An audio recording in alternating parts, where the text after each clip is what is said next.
Hi, good afternoon, Planet Internet. Today is a very big day for me. Nicole made the mistake of scheduling an appointment to see the Apple Vision Pro, so let's check it out. Gotta get this video. So I wonder why it disappears. All right, Apple Vision Pro first reactions. For what was it, $4,000? Like instinctually, if money was no object, I would say, okay, buy it, and it would just kind of sit on a counter. I wouldn't use it as much. I would just kind of watch movies. It's almost the same thing as having my iPad, you know, the functionality. I don't do anything without it. However, you know, do I live with it? I don't know. There's that. Super rad. There's some immersive stuff, some 3D stuff. There was this moment where you're standing and it does this 3D video thing where you're at a birthday party and it takes video. You can go to a birthday party, and if you wear these glasses or the iPhone 15, it uses the multiple cameras. So you have like this 3D effect where you can go to your kid's birthday party 30 years from now and be in the room, 3D, like objects. So clearly there are some applications where, I mean, oh God, I couldn't imagine if I had this, all of the videos that we have, AI is gonna very quickly, artificial intelligence is gonna be able to take all of our videos and fill in that space so that it'll make everything immersive. Like you see all of these videos with AI already where they're able to, what they call regenerate the perimeter so that it kind of guesses what else is around it, that you'll be able to do this with any one of your videos, like your childhood. If you've got any videos from 30 years ago, the technology is there already to fill in that space where you could literally go back to a video you recorded 30, 40, 50 years ago and be in the moment. Some of these old, like 1905 New York City, Times Square, where you can be there and see it and hear it everywhere. So what they need is, at Apple, is salespeople. They could have easily sold me a pair if all they did was say, what do you do for work, right? And I would have said, I'm a real estate agent.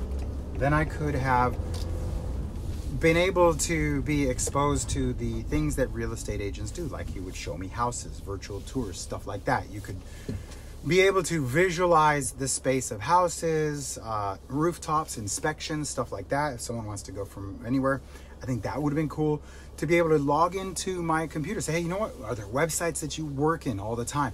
Yeah, boom, let me log into this and be able to see if I can actually not play in it. This can't be for $4,000, it cannot be a play toy. It has to be, how can I use this for work and actually maybe even enjoy it? In this van, my mobile command center, for sure, as a desk, because it's fully capable of seeing these.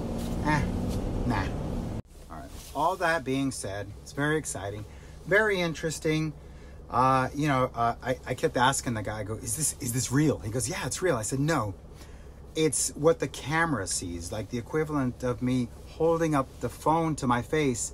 And yeah, it's real, but there is a camera that is seeing it and it's displaying it on the screen. This is not me, right? This is not me. And he goes, oh no, you're seeing right through it. I go, it's a camera. So anyhow, I couldn't get past, like, because it is so sharp when you put it on. I knew that it wasn't reality. It was like a filter through a lens that could do anything.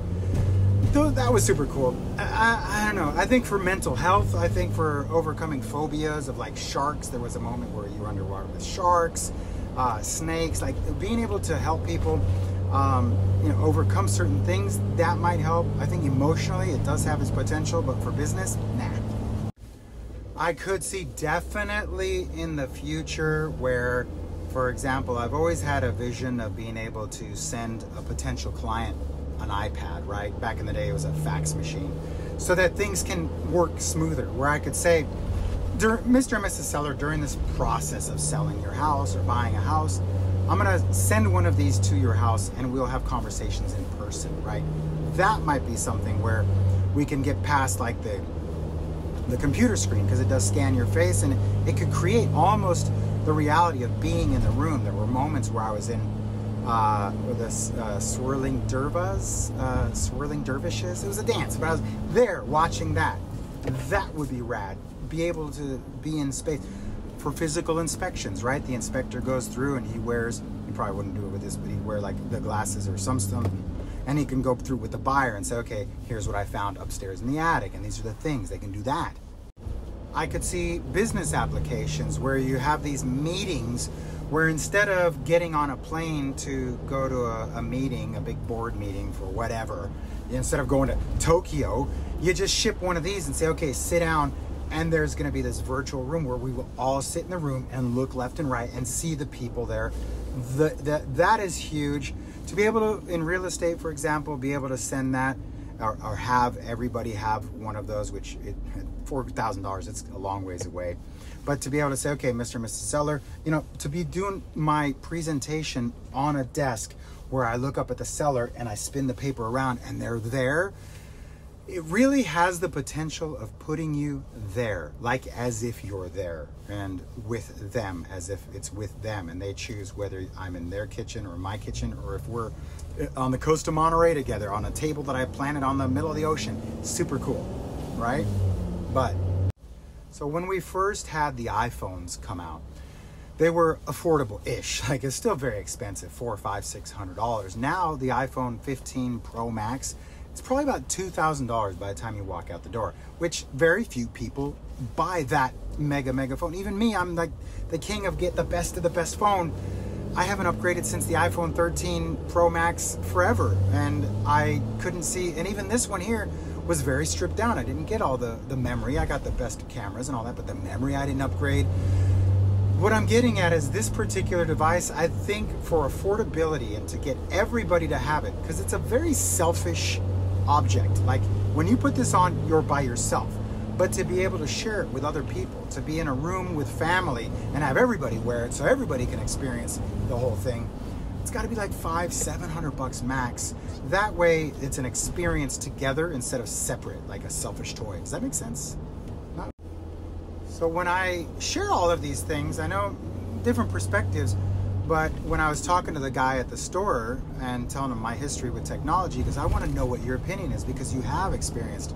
Because I told him, like back in the day, I had the Google Glass. If you remember the Glass, I was one of the original, 1500 explorers that had that little lens there. I've had the Snapchat spectacles. I've had the Oakley thumps. I've always had glasses with technology. These right here are the Ray-Ban Wayfarer made by Facebook. They have a camera and they got music at the bottom of it. I've always had face-mounted technology. Got the Oculus, so I've always been into this stuff. And when I got out, he goes, I want to hear what you say afterwards. And this is what I had to say, is that it's not quite there yet for the cost. Me, $500-700, even then I'd be like, even if it was $500, would I use it? I'd put it on and watch Netflix or something. I wouldn't work with it, right?